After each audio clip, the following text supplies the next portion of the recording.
Office of the Medical Examiner, Beatsville. Dr. Jack Hanman is speaking. How can I help you?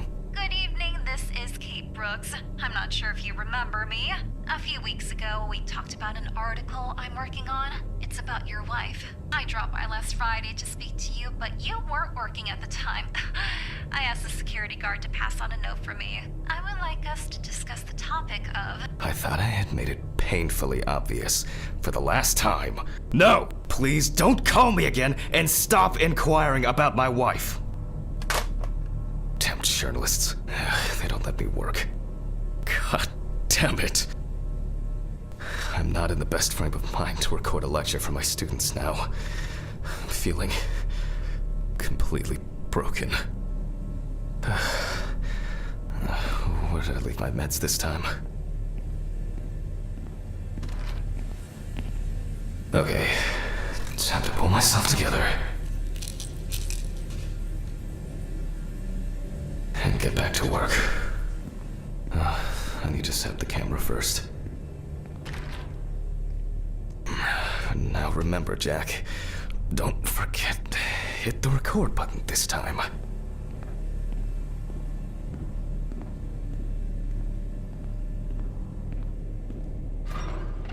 Hopefully the new tripod is going to hold up.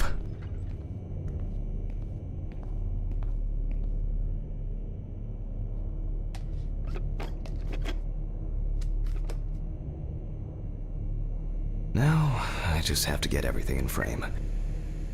This should be fine. November 20th, 1991. Time, 8:43 p.m. Recording for medical students from the University of Missouri. Let's start. Always wear an apron, mask, and gloves. Goggles are a must when the job is splashy. And in case of sharp accidents, it's worth having disinfectants at hand. It's true that you won't get ptomaine poisoning straight away, but if your liver or kidney aren't doing well, you may end up with diarrhea. The cadaver is placed on its back on the autopsy table. The pathologist stands on the right of the deceased. Make sure that all the necessary tools are always at hand so that you don't have to run around looking for something, like I do all the time.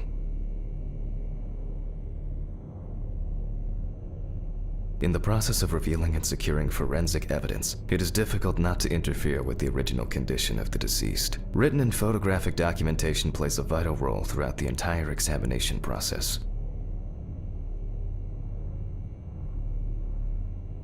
During your research, be patient, inquisitive, but above all, attentive to detail. Many entries are visible at first glance, but sometimes they can be cover for more interesting stories. And lastly, remember that nothing teaches you self-narration like working with the dead. So get used to that fact soon.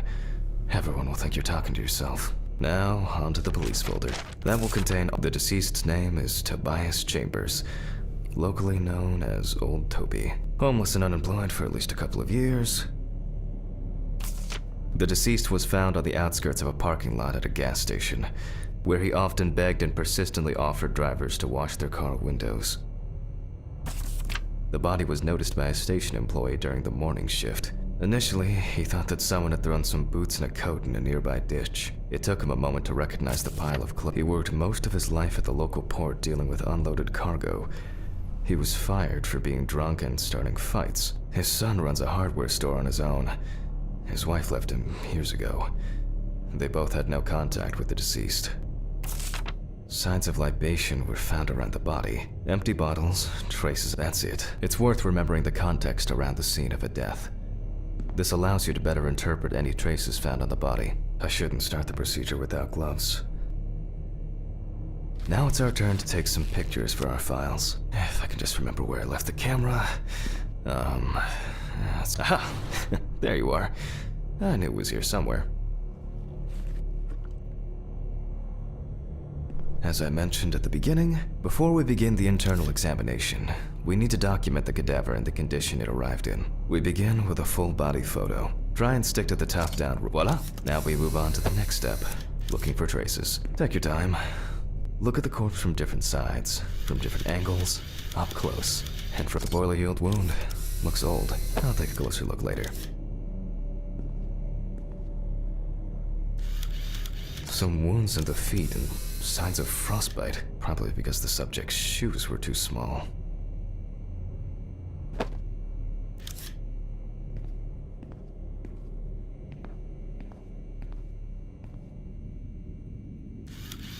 Hardened hands, worn out by physical work, and frostbite?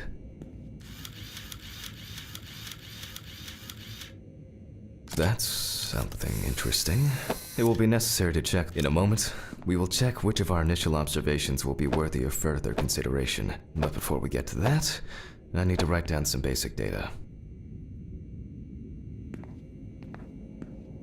Personal information. The deceased was unclothed. Date. Okay, as you can see, I note everything down on previously prepared forms. Every pathologist must keep a detailed record of every step of the autopsy. This not only allows you to track the procedure, but also collates the results together, upon which you may back up your conclusions. So, enough of the boring prep. Let's begin by taking a closer look at the spots I photographed earlier. For this, you're going to need a magnifying glass. Which spot first? I can confirm the presence of ecchymosis on the deceased man's head. The appearance indicates the intravital nature of the wound. Add alcohol, which I can clearly smell, and this was an accident just waiting to happen. It looks like a burn mark, no doubt painful, but it's not pertinent for this case.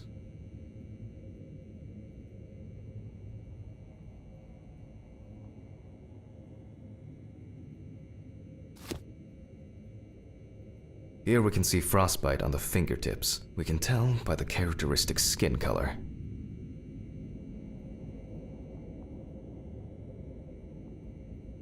Definitely a painful mix of frostbite, abrasions, and blisters. Old Toby had been wearing shoes too small for him for a very long time.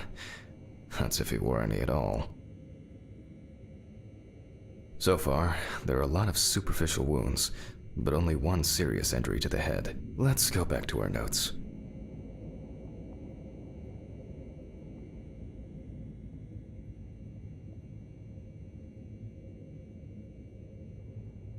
First, I marked the location. The head wound. We're not in frost season yet, but high humidity if Toby's body was cold. Even though this type of wound didn't contribute to the deceased's death, we're still required to record it. As you can see, various types of accidents are a common cause of death among the homeless and the elderly. Perhaps old Toby slipped and accidentally hit his head. Considering the conditions in which he slept, his body may have become hypothermic.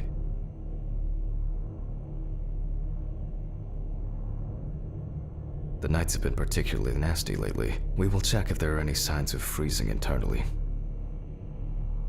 This is of no interest to us. Since the deceased clearly smelled of alcohol, I'll add alcohol poisoning to our list. We still have one thing left from the basics, rigor mortis. Well, we take our deceased by the hand, gradually re-raise it,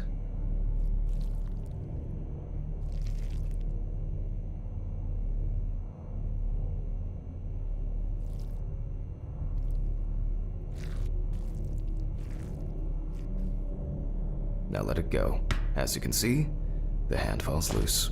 What's the conclusion? Death must have occurred more than 72 hours ago. The police information appears. Head trauma seems the most promising, so we'll start there. For this, I need an oscillating saw. The cut is made from ear to ear.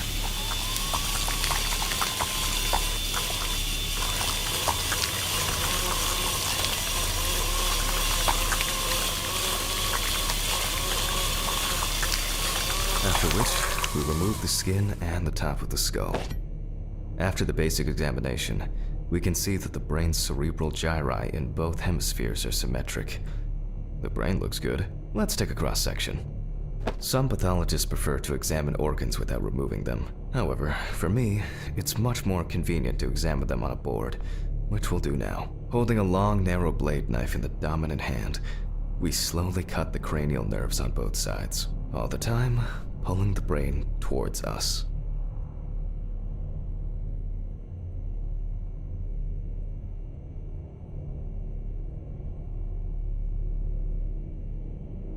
So far, so good.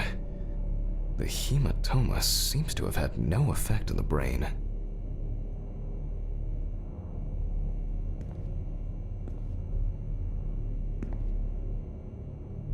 We can rule the fatal accident out as well. Brain is in good condition, so we have no choice but to proceed to the internal examination. I grab a scalpel from my kit. The incision should be in the shape of a letter Y. We use a deep cut to reach all the way to the ribs and to penetrate the abdominal wall. Alright, now we peel back and separate the skin. Now, we need to remove the ribs. We'll need the loppers for this. Quite a satisfying crunch, for some anyway. After removing the cartilage tissue, we instantly notice we can see widespread black and tarry deposits caused by smoking cigarettes. Despite the tragic condition of the lungs, they are not the cause of death. Alice smoked too. It didn't kill her, but... what was I talking about? Lungs. Yes. Advanced inflammation.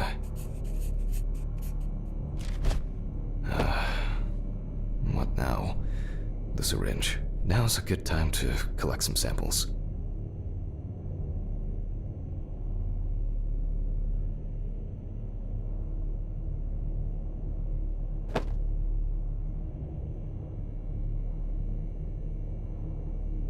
Specifically 3. From the vitreous humor analysis is very useful in indicating long-term alcohol abuse. 5 milliliters from the left ventricle should do it. Left on the bladder, we draw about 10 milliliters of fluid. Now we take our samples to the centrifuge, but before I do that, I need to find my notebook. My dyscalculia means that I always double-check the settings. Please excuse me while I run and fetch it.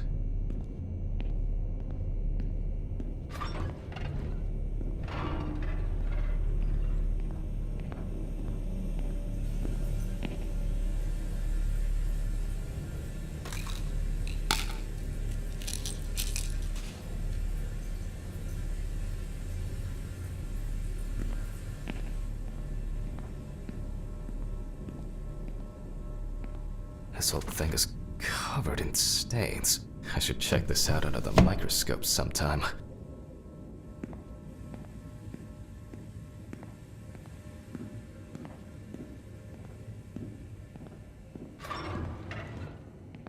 Let's get back to the examination. We put all of the samples into the rotor.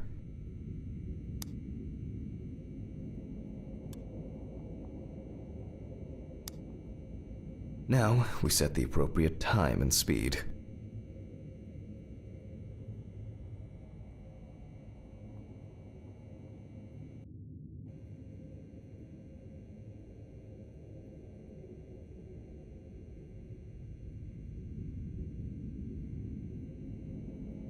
Okay, let's roll.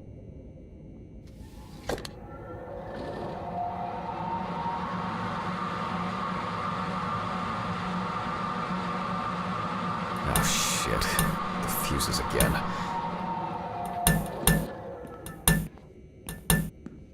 Where were we? Oh yes, the blood alcohol concentration. Let's see what we've got here. Everything's separated as it should. Our lab is closed until tomorrow after the last, incident. However, considering that Toby's favorite eau de parfum appears to be ethanol, I'm guessing the results won't surprise me at all. Let's go further.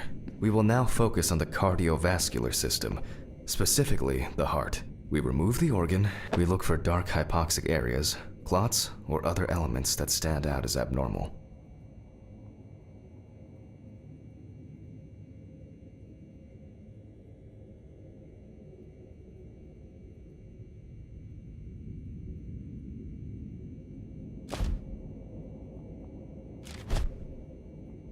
At first glance, the heart looks fine. The pulmonary trunk and aorta seem to be in good condition. There are no pathological changes that would have contributed to Toby's death. Now let's take a closer look at size is normal, healthy, pink color,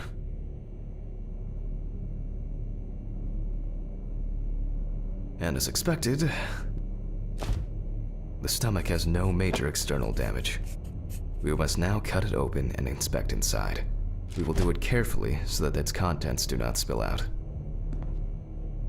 We open the stomach along the greater curvature, from the heart to the pyloric end.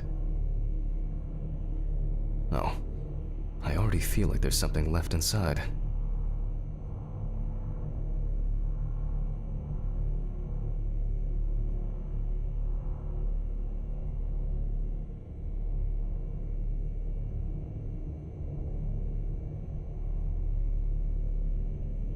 Okay, large amount of gas, small amounts of yellow, grayish food content, resembling some kind of meat. Either our deceased hadn't eaten in days, or the bulk of his stomach had already found a way out. Looks like I'll have to find the missing contents. There are two ways here. One is obvious, and the other is... It couldn't have been suffocation, could it? I'll add this to the list and move on to the deceased's neck. At first glance, the trachea looks normal. Same result as with the stomach. The external inspection doesn't tell us anything. This time we'll cut on a tray. While cutting such a small organ as the trachea, we must make a precise incision. To be able to cut with the very tip of the blade, we must hold the scalpel as we would a pen. And after careful examination and deduction, we've got it, a clogged trachea. It's time to summarize the whole thing. Based on the report and preliminary documentation, it's safe to assume that the deceased passed out after consumption of alcohol and then fell asleep on his back. Then, the gastric contents refluxed and flooded the airways, causing death. That's why we don't forget about the recovery position at dorm parties.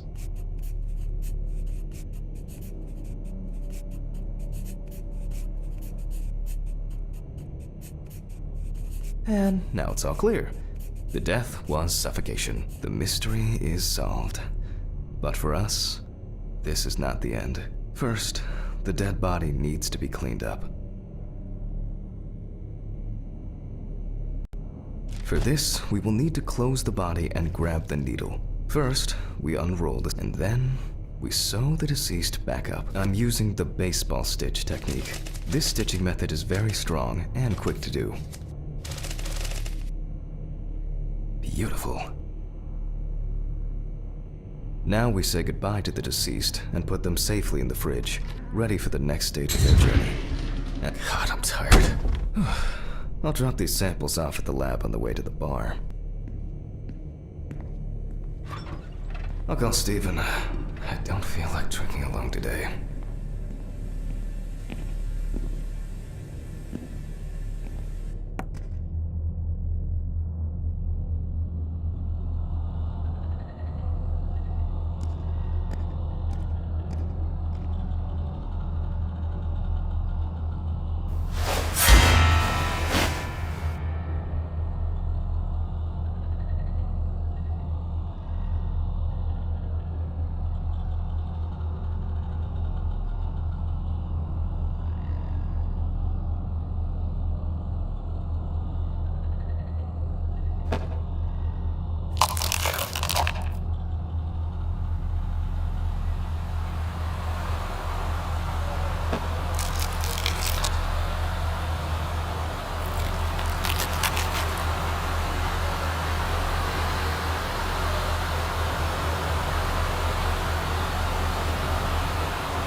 Forgive me.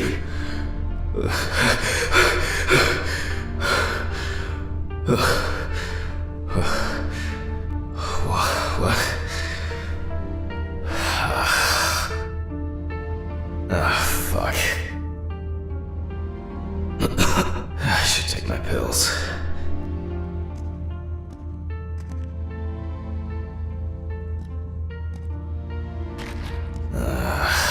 So much light everywhere. It's a shame this won't help with my hangover. The fucking phone. Okay. I know I'm late. I'll be there soon. It's not like the dead are impatient. Jack, no. Alice? Who is this? It's Charlotte Graves. Oh, God, I'm sorry. I didn't recognize you. I thought it was work calling. It's okay. I hate it when work calls me at home, too. How is everything? We haven't talked since... Well, there are good days, and there are bad days. What can I say? At least I can hide away at work. Well, you always were the most comfortable in the dissecting room. Listen, I have an unusual request. Okay, how can I help? It's nothing serious. I just wanted to ask, do you have any pictures of Alice? Maybe one where the two of us are together? I'd love to have something to remind me of her. I guess. I'm not sure. I'll look through her things. Thank you. I'm sorry to trouble you with this. All this can't be easy for you. I'll get through it somehow. I've been needing to sort through her stuff for a while. Have you asked Stephen if he has anything? Yes, I spoke with him this morning. He said he gave everything to their mother and that I should ask you. I see. Jack, I know you're trying, that you cope somehow. Stephen's there for you, although, well, we all know how he can be. But, I mean, if you wanted to reminisce about Alice, talk. I really should go now. I overslept, I'm late for work, and I still have some errands to run on the way. Oh, okay, sure. Sorry to keep you. I'll look for something and send it over. Thanks for the call, and bye. Oh, do you have my address? Not on hand. You'd best remind me again. 292 Browning Lane, apartment 432, Johnson City, New York, 13790. Got it. Thanks. Thank you. It would mean a lot to me. Just miss her so much. Yeah, me too. And that's okay. Really, no problem. Thank you. Take care, Jack. You too, Charlotte. It was nice to hear you. Well, that was a bit unexpected.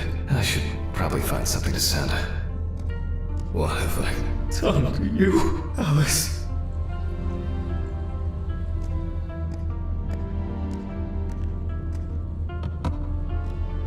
Alice and Charlotte in Amsterdam.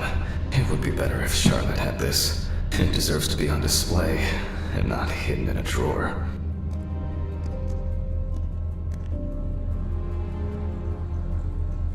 Okay, time to go to work. I'm seriously late.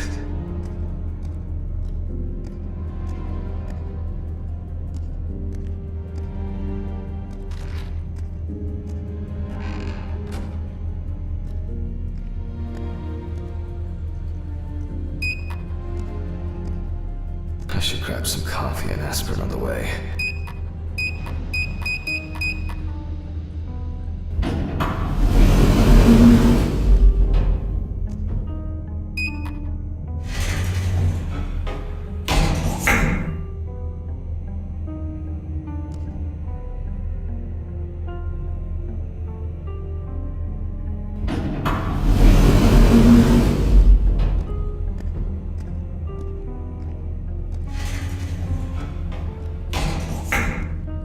Oh, for fuck's sake. Maybe they'll finally fix that door.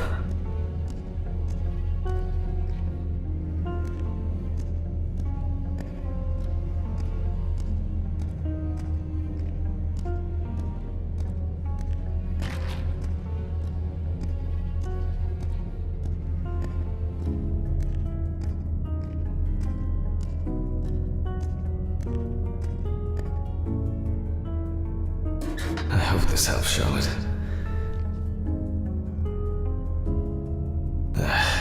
Okay. All done here. Time to go.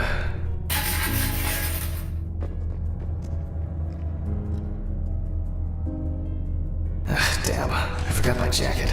Well, I'll brave it for tonight. Too bad.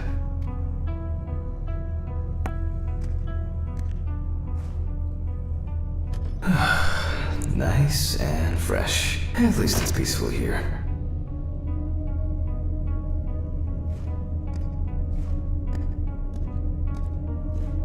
Good evening, Mr. Ridley. Has Steven delivered the body? Mm-hmm. Did he leave it where he usually does? Uh-huh. As always, it's a real pleasure talking to you. If you say so.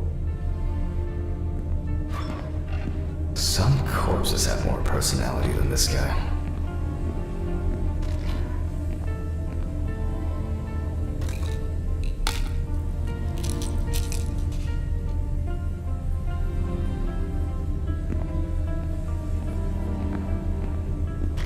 Christ. Who leaves the window open in the middle of November?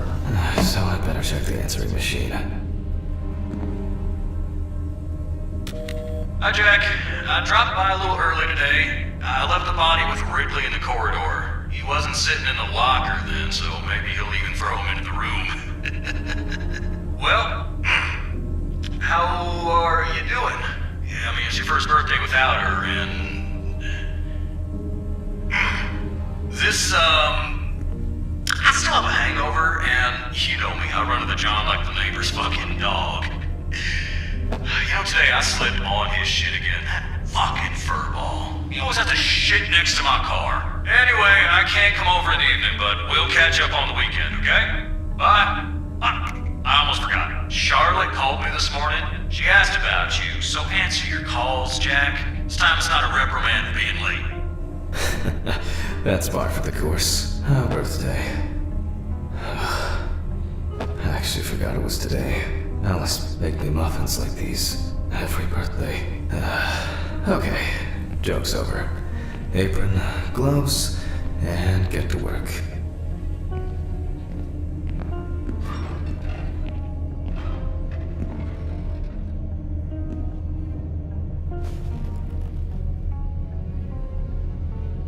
I need to order another batch of these.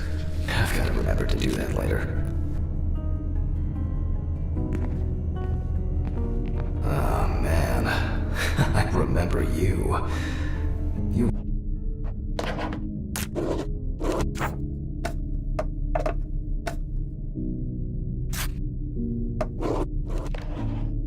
We're on that talent show. What was your name again?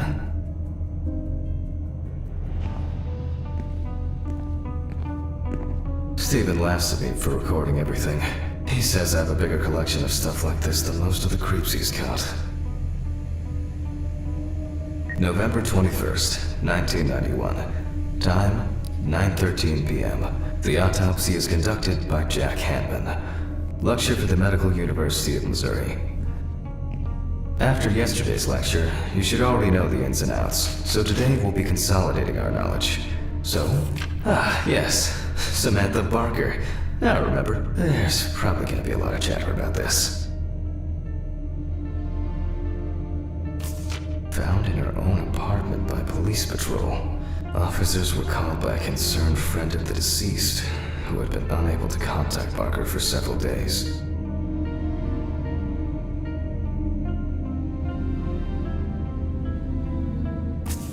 During the interrogation, a friend of the deceased admitted that Samantha never got to grips with the sudden fame that came after winning such a... The deceased was found after her first album became a common question. Friends admitted that Samantha's last days before losing... As you can see, the body is fully clothed. Therefore, before we move on to photographic documentation, we must remove... Okay, now we can continue with the examination. Again, begin by taking photographs of the cadaver. I guarantee that over time it will cease being embarrassing for you. Scalpel, scissors, syringe, magnifying glass, knife. First, we photograph the whole body. And now, any suspicious-looking marks or wounds. Well, there's even more here. Yes, I've seen this many times.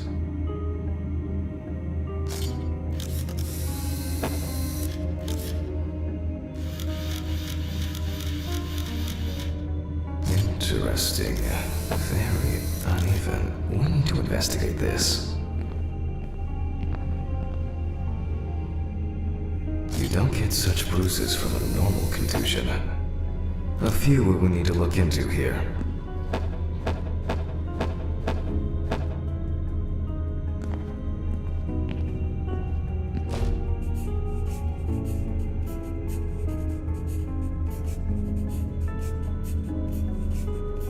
Notes prepared. Time to take a closer look.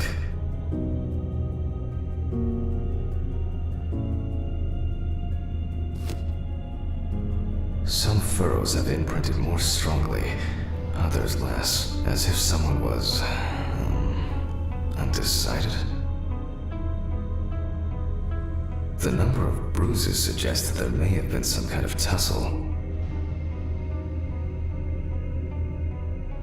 And here's something interesting. The skin of the deceased is covered with numerous blisters.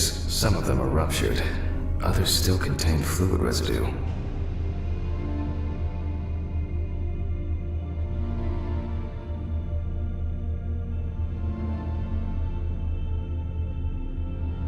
Such bruises are caused by either a very heavy blow or by some internal issues.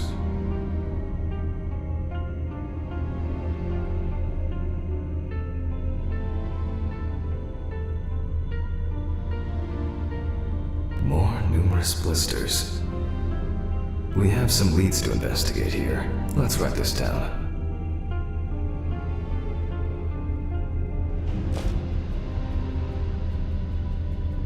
On the neck of the deceased, we can see clear furrows, indicating that strangulation may be the probable cause of death. Given the condition of the deceased, it's difficult to tell immediately whether the bruises were the result of a struggle or perhaps the result of iron deficiency. Currently, it's difficult to say whether in general, such blisters usually, although it's easier to have abrasions on your feet, but the number and size of the blisters suggest that it's a severed spinal cord, trauma to the larynx, or trachea. Examination with the after examining I'll add Bart to be checked in the lab later. Given the testimony of the victim's friend, I add alcohol poison, but first I'll check for external traces. For this, we use the good old UV lamp. I look carefully. The area around the head is empty. Torso. And the left hand seems to be fine. No marks. Right hand clean. Legs. There's nothing here. Well, nothing to surprise us here. Now gently, we take the deceased by the hand. And we check for rigor mortis.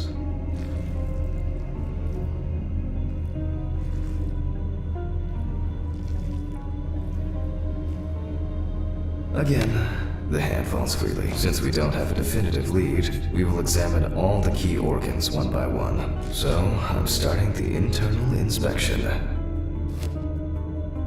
I dissect the skin of the deceased.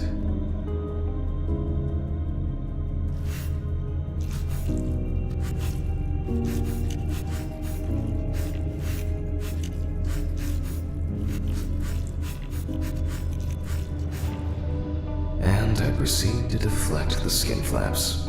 Compared with yesterday's body, the deceased has only trace amounts of adipose tissue.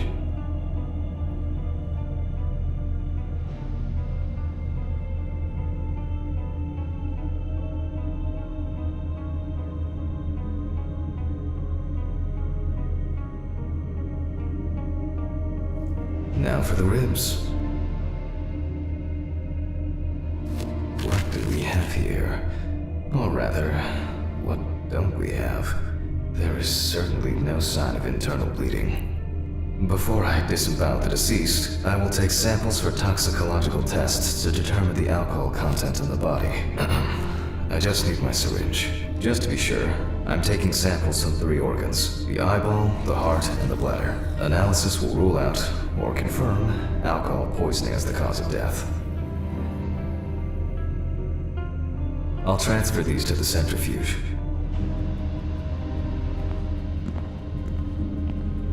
My old but trusted centrifuge.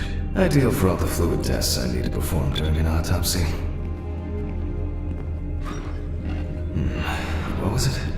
15, 70, 10, 75?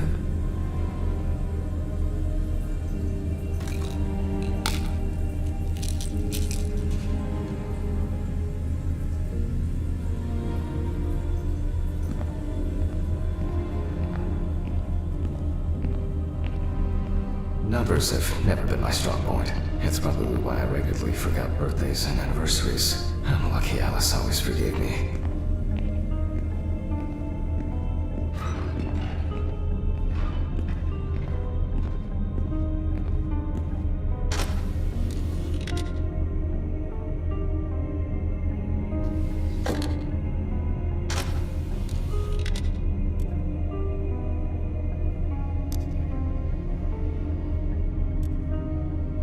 Gently does it with this old thing. Handle with kid gloves.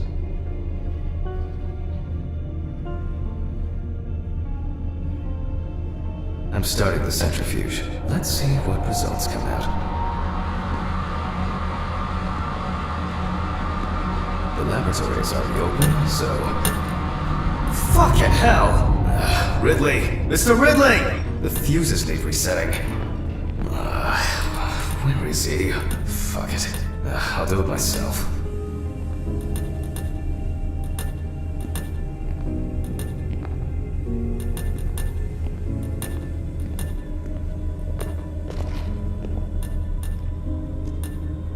First the right, and then the left. And voila.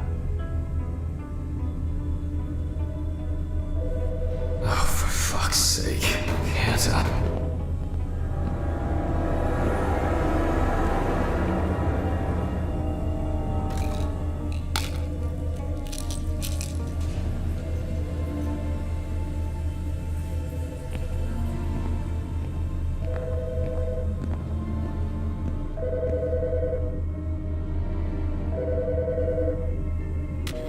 Jack Hanman speaking. Easy, why so rude? Steve? Sorry, man. This place is falling apart, and Ridley won't even lift a finger to help. You just can't work here. Did the centrifuge strip the fuses again? Yeah, eventually everything's gonna go up in smoke. Look on the bright side. It's a free cremation with your autopsy. Jesus, stop it.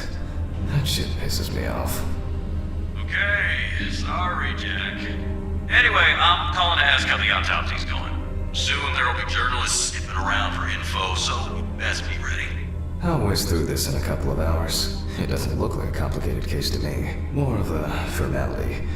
The report will be available in the morning. Sounds great. Thanks. Phew! How's your head? Well, my head seems better than yours. On the way to what? Holy fuck! What? What's happening? Quiet!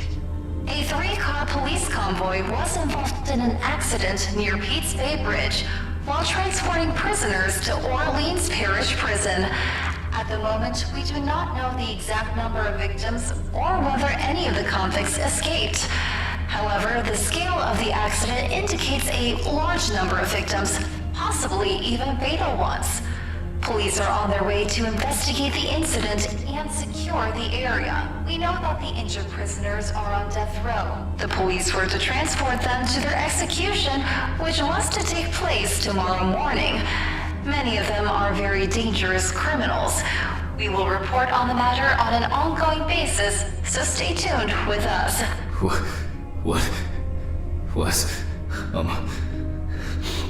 Steven, was Red Pete one of the passengers? He was, wasn't he? What if he survived? Jack, I have to go. We won't be on site. What if he survived? I gotta go. Talk to you later, okay? Fuck. Calm down, Jack. Pills. I need my... Yes. Nothing's going to happen.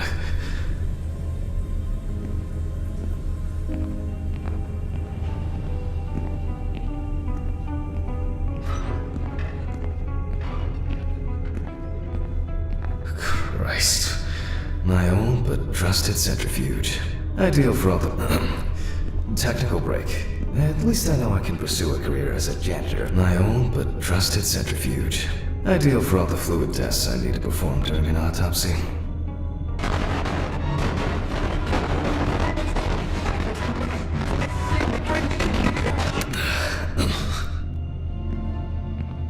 Alright, let's see if we were able to get anything out of this piece of crap. And miraculously, yes, the samples did spin. I'll transfer them to the chromograph in the lab.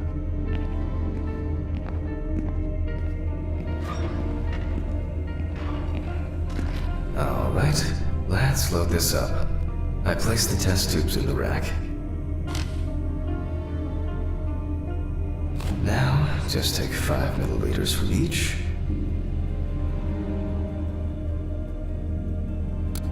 Precisely.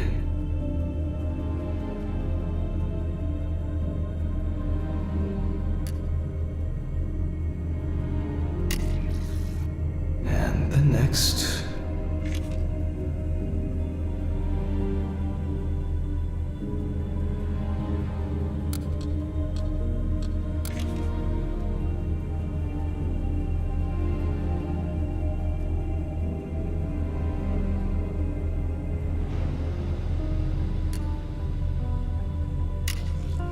Five more.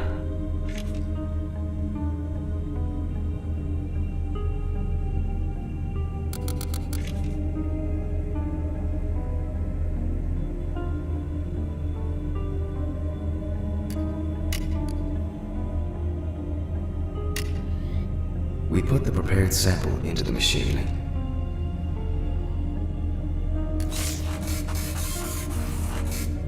Let's see, well, the results indicate that the deceased did consume alcohol shortly before her death. However, this is not an amount that could cause poisoning leading to death. Just slight inebriation. The chromatograph results show that we can eliminate alcohol poisoning from our list of potential causes of death. However, remember that alcohol can affect the functioning of the entire body. It disturbs the heart rhythm, accelerating its rate, and dilutes the blood, which may result in more severe bleeding in the event of an accident. Also remember that alcohol affects the metabolism of drugs in the liver, which I'll now look at in more detail. First, I'll take samples from the liver and the heart to test the concentration of barbiturates in the body.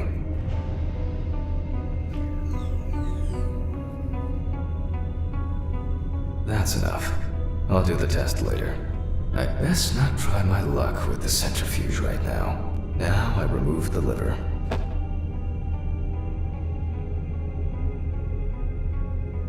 No lesions. However, it is slightly enlarged. Perhaps it's a slight inflammation or drug-induced damage. It may also be the result of the deposition of substances from drugs. Let's check the weight of the organ.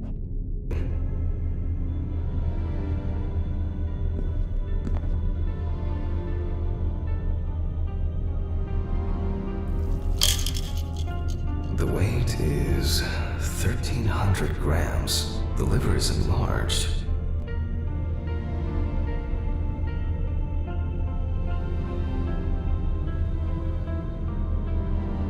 I'll move on to a cross-sectional study.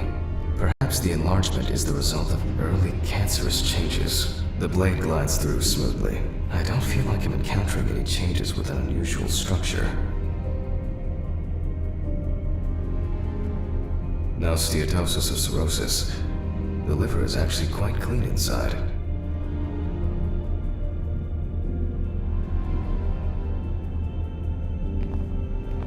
The liver is basically healthy. We already know that the deceased didn't abuse alcohol. The question is, what about drugs or others? I move on to the heart.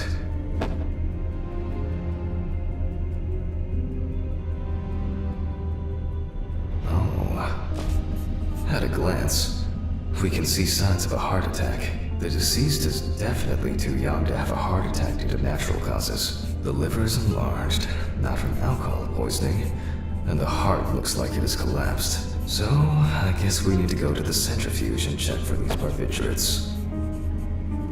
I wonder how she was able to get hold of these drugs. The last time I saw this kind of poisoning was a few years ago. He was a middle-aged guy. He took his medication and forgot about it. So, he took another pill. He forgot again and took another one. And another one. Until he took the last one. That's why it's better to have amnesic drugs in boxes labeled with the days of the week. This sort of thing rarely happens anymore. Doctors tend to prescribe benzodiazepines. They are safer, but still shouldn't be combined with alcohol.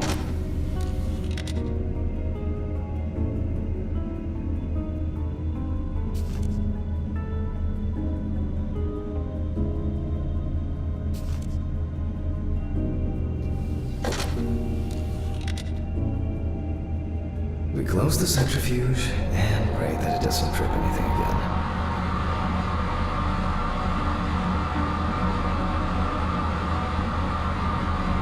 It looks like our luck is in.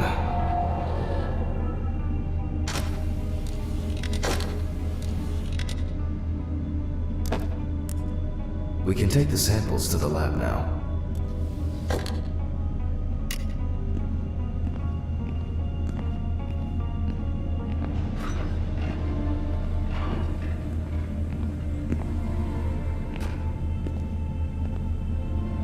Okay, 2 samples this time. 6 milliliters each.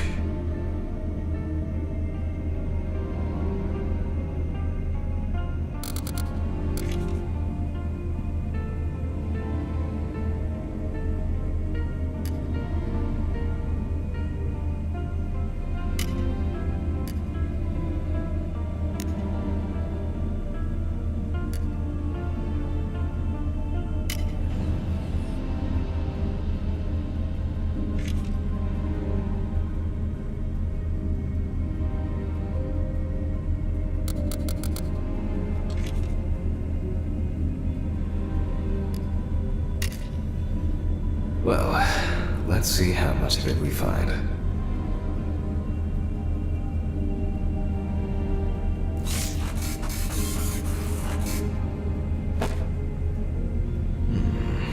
Nothing surprising. Significant amounts of phenylbarbital metabolites of hepatic origin. Looks like I'll have to check the contents of the deceased's stomach.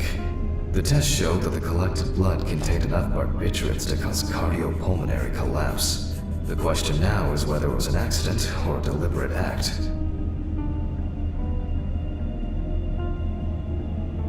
I'm proceeding to examine the stomach. Before extraction, I ligate the entire organ to prevent its contents from spilling out. Okay, I'm now cutting out the organ, which will move to the board for dissection.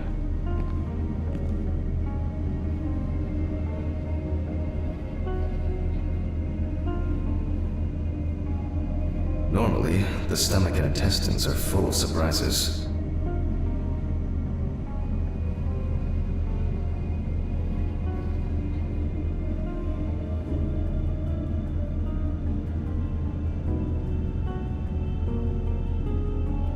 But not this time. We see remnants of undigested food and a dense mass of pills. You don't take this many drugs by accident.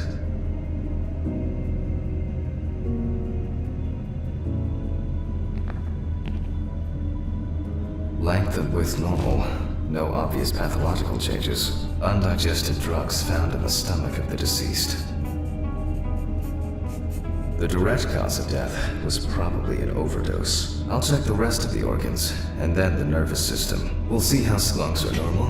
No lesions. The deceased's trachea is normal. Complete. The deceased's intestine is normal. No clear pathological changes. Abdominal cavity checked off. We can check the brain.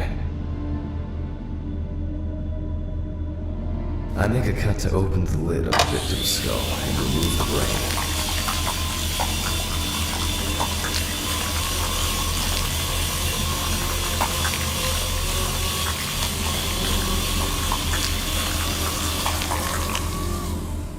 Brain is normal. No obvious lesions. Alright. I need to dissect it on a board.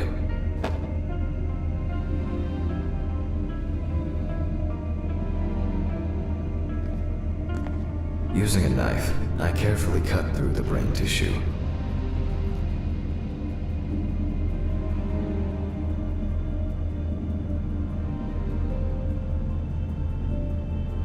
As expected, the deceased's brain is in excellent condition. No discoloration or changes due to hypoxia. There is still the matter of the marks on the neck. They look superficial, but who knows? Maybe the spinal cord has been severed. I need goggles and a saber saw. I think the goggles were in the desk drawer. Alice.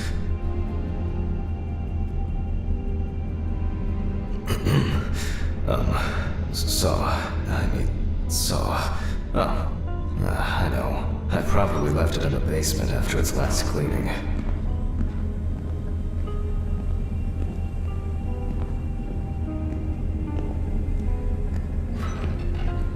Mr. Ridley, I need a key to the basement.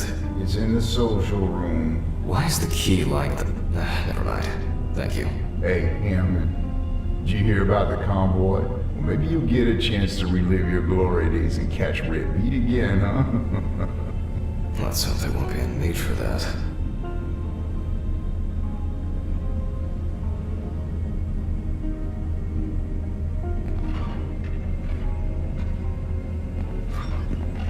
If only he could put that much enthusiasm into his work.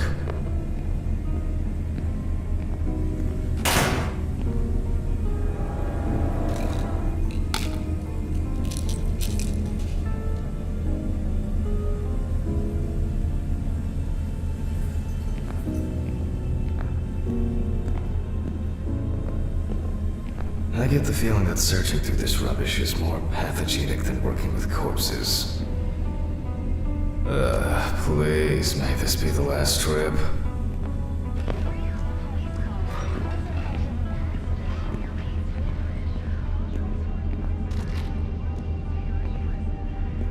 Fuck.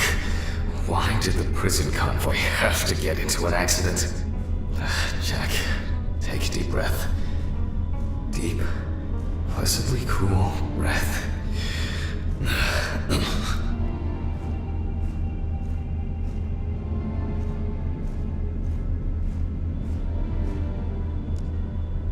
Nearly finished with the autopsy.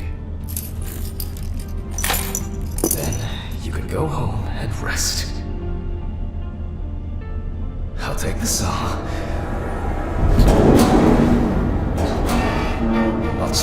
Fuck! It's jammed! Doesn't anyone do maintenance around here? Damn hatch. Damn Red Pete. Never again. If only.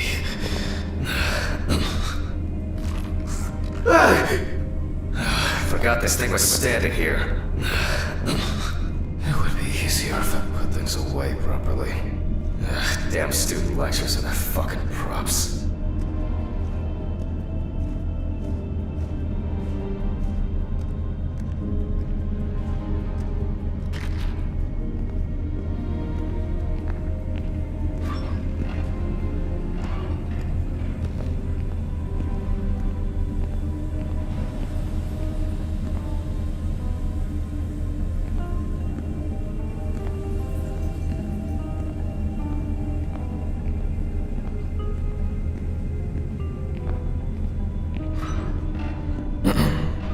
Sorry for the short interruption. I hope you all took the opportunity to grab some coffee. And now that I have everything I need, I'll move on to revealing the spinal cord.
can see that the spinal cord was not severed. This shows that apart from the marks around the neck, hanging didn't negatively affect the condition of the deceased. Ladies and gentlemen, almost over. Now, to sum up and tidy away the body. The direct cause of Samantha Barker's death was a heart attack resulting from an overdose of barbiturates. Traces found on the body suggest that the overdose was a deliberate act, following a failed attempt to hang herself. The autopsy found no evidence or genetic materials indicating that death could have been the result of an attack. Third-party involvement must be excluded. Autograph, and we can start sewing.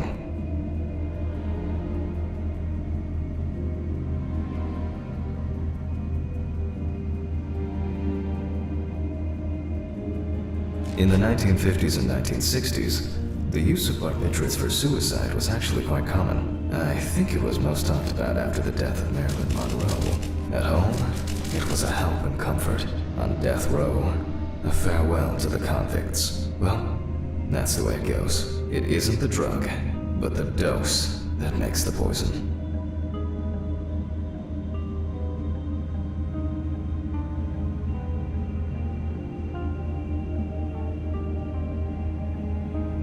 Well, we're done for today. Thank you for your attention.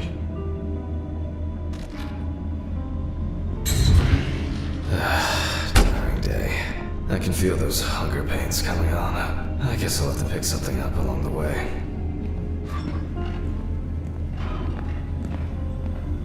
A nightcap will do me good.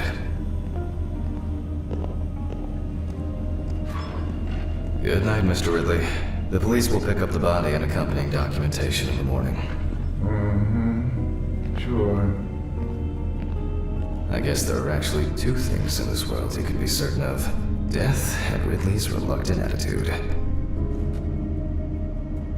Alright, maybe three things. My whiskey on the rocks when I get home.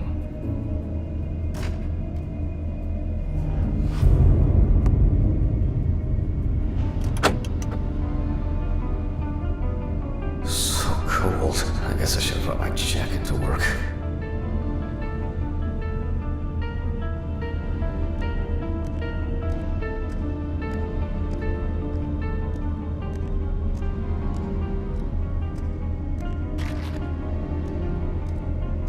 This block can be quite intimidating when it's so quiet.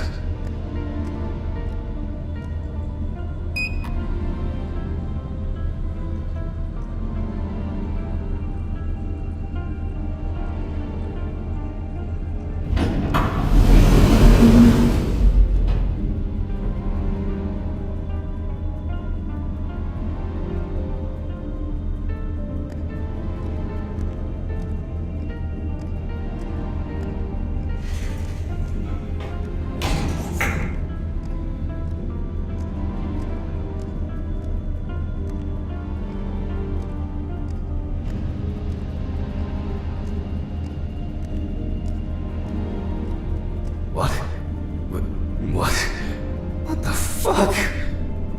But I locked it. I'm sure of it.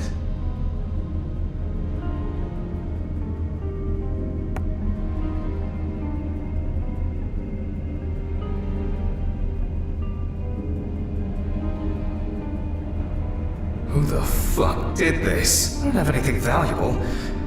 Money. They must have stolen the money.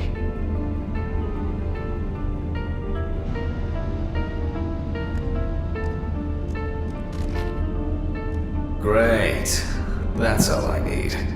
Fuck! What if it was Red Pete? Where? I need my pills. I can't get my thoughts together. Christ.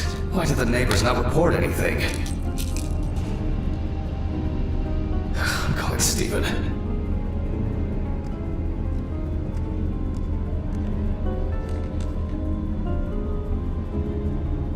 Steven? Now, Jack, I told you I'm going for a drink with you for another night in a row. That's not why I'm ringing. Although I could do with one. Someone broke into my apartment. What? Did anyone see anything? Have you called the police yet? No, I don't think so. Anyway, no one contacted me. As for the police, I'll calling right now, officer. Alright. Do you want me to head around? Look for any trace evidence? I don't know. No, I guess not. Honestly, I don't have the strength to deal with it right now. I just want to lie down. Are you sure? Because it's no trouble at all. I think so. I'm sorry. I just wanted to calm down a bit. I don't know. That's probably some stupid joke. Only money was stolen. Money? From Alice's box? Oh, fuck. Listen, I can come over. I have the key. I'll drop by, do what I need to do, and you go get some sleep. No, don't trouble yourself. Lately, I've been just so tired and distracted. I don't know. Maybe I forgot to close the apartment door on my way to work. If anything else is missing, I'll let you know and call the police. Alright. Just make sure you close it tonight. If you see anything weird tomorrow, let me know. Whoever did this may be watching you. I don't think anyone is dumb enough to come back. You're probably right. Take care, Jack. If you need anything, call me. I promise I will. Thanks, Steven. Sorry to bother you again. I've just been all over the place lately. It's not a problem. Good night, Jack. Good night. I guess I should clean this shit up. Where to start?